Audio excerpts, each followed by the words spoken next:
Magandang araw po mga kalingap, kaganapan sa fashion show ng Kalingap, maraming dumalo, isa na si Dara sa nanood. Ito ang update bago ang lahat, pakisuportahan po ama ng Kalingap na si Val Santos Matubang at Ate Edna Vlog, pati na sa buo ng Kalingap team at sa aking channel para sa panibagong update.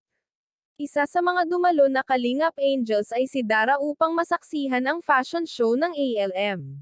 Makikitaan mo itong si Dara na napaka-supportive na kaibigan sa kapwa niyang Kalingap Angels.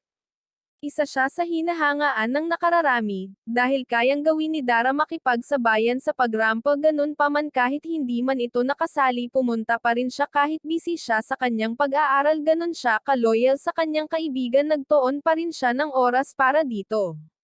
Karamihan naman ay gustong kuhanin si Dara bilang sa pag-iendorso.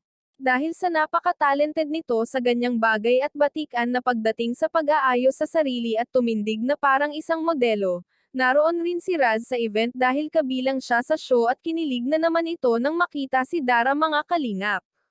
Ito na ba ang pagkakataon na love team silang dalawa? Sobrang nakaka-attract sa mga manunood ang ipinapakita nila sa screen.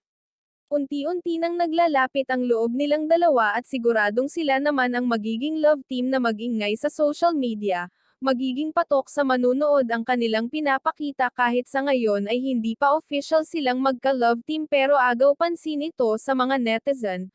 Humakat ng maraming komento si Dara at Raz dahil nga sa gusto nila na masaksihan ang pagiging closeness nila sa isa't isa at malaking bagay iyon sa iba, maghahatid sila ng saya.